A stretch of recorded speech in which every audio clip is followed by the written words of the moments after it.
número 305 del compendio del Catecismo de la Iglesia Católica. ¿Cuándo se está obligado a confesar los pecados graves? Responde, todo fiel que haya llegado al uso de razón está obligado a confesar sus pecados graves, al menos una vez al año, y de todos modos antes de recibir la Sagrada Comunión. Dice, llegado el uso de razón, dice, al menos una vez al año.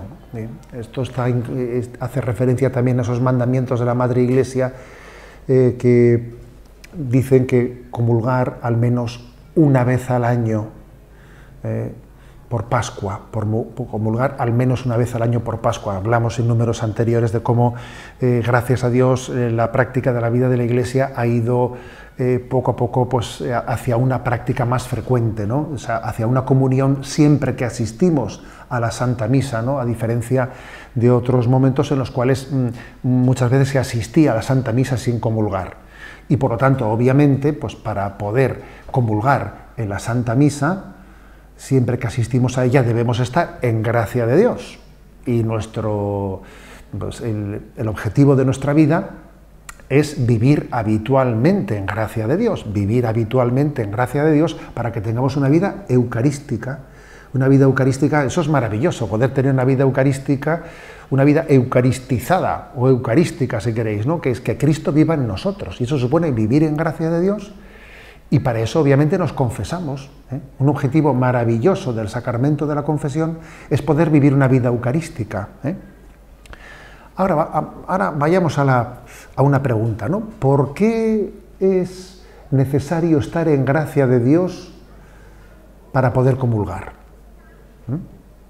Porque, curiosamente, también dice el Catecismo de la Iglesia Católica que la comunión, que la Eucaristía, es fuente del perdón de nuestros pecados veniales. Es decir, que uno comulgando también se purifica de sus pecados veniales. Pero la Iglesia nos dice que los pecados mortales tienen que ser confesados en el sacramento de la penitencia para poder comulgar. O sea, la Eucaristía nos purifica de los pecados, pero los pecados graves tienen que ser confesados, perdonados a través del sacramento de la penitencia. ¿Esto cómo lo entendemos? ¿Por qué es esto así, no? Hay una parábola que está en el capítulo 22 de San Mateo, que es muy iluminadora. Es la parábola del banquete de bodas, ¿la recordáis? Un rey pues celebraba el banquete de bodas de su hijo. Es el Padre, Dios Padre, que celebra, ¿no?, las bodas del Cordero de Jesucristo. Y entonces invitó a los convidados principales, pero rechazaron tal convite, y entonces abrieron las puertas para que entrasen pues los pobres, podríamos decir, ¿no? Muchos que se creían justos fueron invitados y fueron finalmente abiertas las puertas del banquete a los pecadores, que somos nosotros. Hemos sido invitados a ese banquete. Pero lo curioso es que dice que en la sala del banquete, cuando se llenó de comensales, el rey entró a saludar a los comensales y reparó que había uno que había entrado sin traje de fiesta. Y le dijo: amigo, ¿cómo has entrado aquí sin el vestido de boda? Y entonces el rey le rechazó: atadlo de pies y manos y expulsadlo fuera. Fijaros, es una parábola muy hermosa que ilumina la conciencia de que los pecadores hemos sido invitados al banquete de la Eucaristía.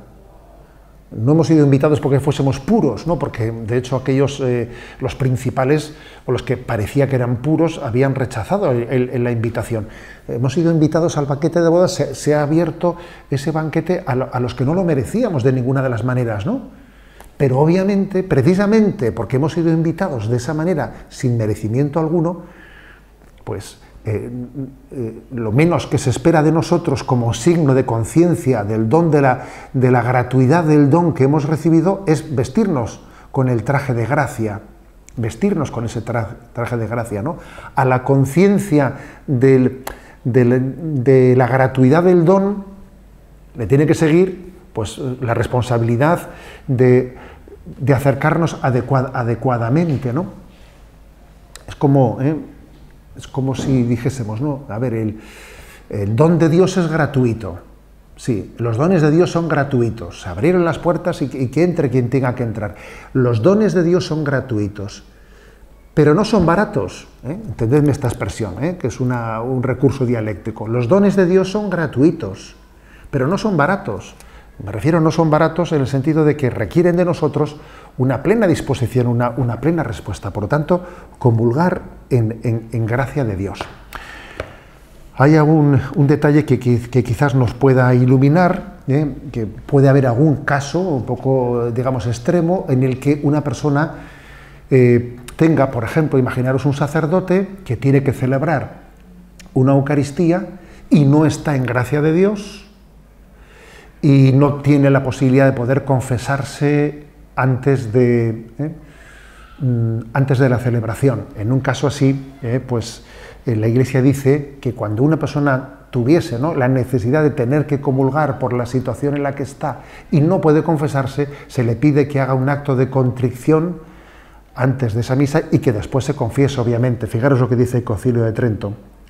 Quien tenga conciencia de hallarse en pecado grave, que no celebre la misa ni comulgue el cuerpo del Señor sin acudir antes a la confesión sacramental, a no ser que concurra un motivo grave y no haya posibilidad de confesarse. Y en este caso, tenga presente que está obligado a hacer un acto de contrición perfecta que incluye el propósito de confesarse cuanto antes. Bueno. Y obviamente, ¿no?, a los niños que celebran su primera comunión también les pedimos que se confiesen. Será muy difícil que un niño que hace su primera comunión tenga un pecado mortal, porque gracias a Dios todavía la mayoría de los niños, o sea, los niños en esa edad, pues tienen un nivel de conciencia mucho más limpia, ¿no?, que lo que supone un pecado mortal, pero aún así también la Iglesia les pide que se confiesen precisamente por lo que supone en la educación, ¿no?, de nuestra conciencia y en la purificación de nuestro corazón para poder recibir adecuadamente la Eucaristía.